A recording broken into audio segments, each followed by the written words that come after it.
आगे और व्हाट्सएप के जरिए हमारे एक दर्शक संतोष कुमार जी का सवाल लेते हैं। बिहार से हैं संतोष और इन्होंने अपना सवाल हम तक पहुंचाया है। इनका पहला सवाल है टाटा स्टील पे, और टाटा स्टील पे 172 रुपए पे इन्होंने खरीदारी की हुई है। 2000 शेयर इनके पास हैं, तो फिलहाल टाटा स्टील में इनको नुकसान होता हुआ। दूसरा इनका स्टॉक है अदानी पावर। अदानी पावर में इन्होंने 710 रुपए पे 1000 शेयर लिए हुए हैं और यहां तो अच्छा खासा नुकसान इनको होता हुआ।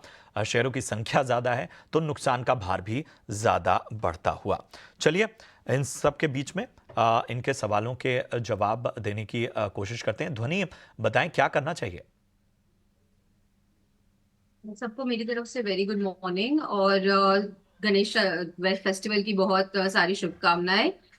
यहाँ पर हम दो स्टॉक्स की बात कर रहे हैं, तो सबसे पहले अगर हम यहाँ पे अदानी पावर को देख रहे हैं, जहाँ पे इनको सबसे ज्यादा नुकसान देखने को मिल रहा है, तो ओवरऑल चार्ट स्ट्रक्चर यहाँ पे अदानी पावर का है वो है बेरिश साइड का। ब्रॉडली हमने देखा था इसके अंदर एक अपवर्ड रैली हुई थी, बट उसके बाद स्टॉक ने अपने जो टॉप फॉर्मेशन यहाँ पे करे, जहाँ पे हम 900 का लेवल ब्रीच नहीं कर पाए थे, और उसके बाद कॉन्स्टेंटली एक डाउनफॉल देखने को मिल रहा है। अभी फिलहाल के भी स्ट्रक्चर को हम यहाँ पे देखते हैं तो वीकनेस यहाँ पे ज्यादा गहराती हुई दिख सकती है। एग्जिट की सलाह रहेगी, क्योंकि अभी जो प्राइस एक्शन सजेस्ट कर रहा है, तो फर्दर फॉल यहाँ पे जो है वो 580 रुपीज तक यहाँ पे अदानी पावर के अंदर कंटिन्यू हो सकता है, तो नुकसान ज्यादा देखने को मिलेगा। दूसरा स्टॉक जो इन्होंने बताया है वो है टाटा स्टील का। टाटा स्टील के अंदर भी यहाँ पे हमने देखा कि टॉप फॉर्मेशन हुई थी करीब 180 से 190 के लेवल के पास, जिसको हम क्रॉस नहीं कर पाए थे। वहां से शॉर्ट टर्म में एक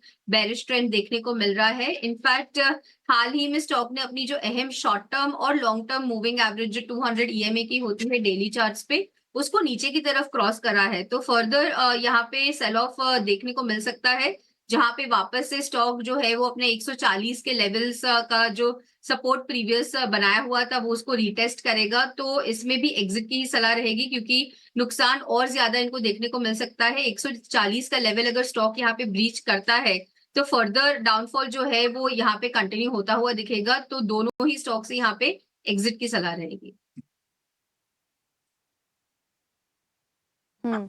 ठीक है, तो ये है सलाह टाटा स्टील पर। व्हाट्सएप पर सवाल आया है जयंत जी का। इन्होंने सेल पर सवाल पूछा है। 700 शेयर्स हैं, 110 पर इनकी खरीद है। एक और मेटल स्टॉक्स है जहां पर कि इस वक्त सवाल आया, और मेटल स्टॉक्स में हम देख रहे हैं कि काफ़ी ज़्यादा वीकनेस भी हाल फिलहाल में देखने को मिल रही है ग्लोबल दिक्कतों के कारण।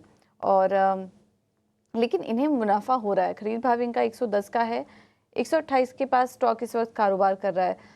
स्नेहा, क्या सजेस्ट करेंगी? फिलहाल तो मुनाफे में है, लेकिन क्या एग्जिट कर लेना सही होगा, क्योंकि थोड़ा मुनाफे में कमी तो आई है इनके। हाँ जी, मेरी सलाह यही रहेगी कि अभी ग्लोबल अनसर्टेनिटी के कारण मेटल प्राइसेस में वॉलेटिलिटी बनी रहेगी, तो कहीं न कहीं ये सब स्टॉक्स की जर्नी काफ़ी वॉलेटाइल रहेगी। दो लॉन्ग टर्म हमारा व्यू पॉजिटिव ही है, कंपनी के एक्सपेंशन प्लान्स को डीलेवरेजिंग प्लान्स को देखते हुए व्यू पॉजिटिव बन रहा है। बट स्टिल अभी नियर टर्म में समहाउ थोड़ा प्रेशर या कंसोलिडेशन मोड में स्टॉक रहेगा, तो बेटर है कि थोड़ी प्रॉफिट बुकिंग कर लें और फिर बाद में थोड़े लोअर लेवल्स पे री एंटर कर सकते हैं। ठीक है, तो ये है नजरिया आपके स्टॉक